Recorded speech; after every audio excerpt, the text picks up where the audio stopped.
కలలోన జీవుండు కౌతూహలంబునన్ బెకుదేహంబులన్ వేరువడసి ఇంద్రియంబుల వెంట ఎల్ల వృత్తంబులు వీక్షించి మరి తన్ను నెరుగు కరణి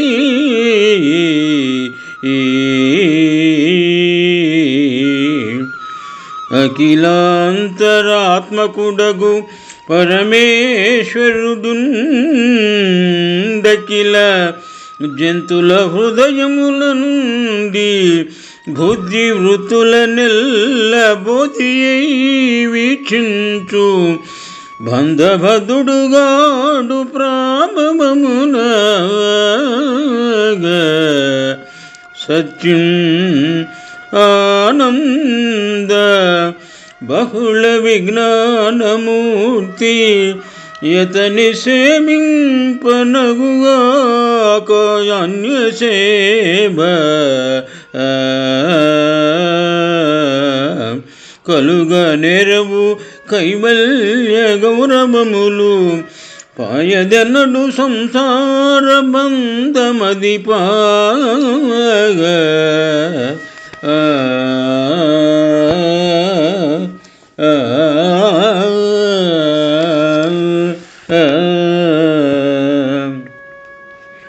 శ్రీ శుక మహర్షి పరీక్షిత్తునకు ముక్తి మార్గమును తెలుపుట. పోతన మహాభాగవతము నుండి ఈ పద్యము గ్రహింపబడినది. పద్యభావము: ఓ రాజా, జీవుడు అనగా మానవుడు స్వప్నములో అనేకమైన రూపములలో ఇంద్రియముల ద్వారా ప్రవర్తించి అనుభవములను పొంది మళ్ళీ తన జాగ్రత్తావస్థను పొందిన పిదప కలలోని అనుభవాలకు కేవలము సాక్షిగా మిగిలిపోయినట్లు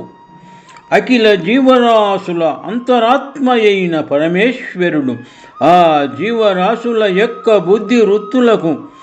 సాక్షి అయ్యుండునుగాని వాటి యొక్క కర్మలకు కర్మబంధాలకు బదుడు కాడు. సత్ చిత్ ఆనందమూర్తి అయిన అతనినే సేయింపవలయునుగాని ఇతర సేవల వలన మోక్షము సిద్ధింపదు,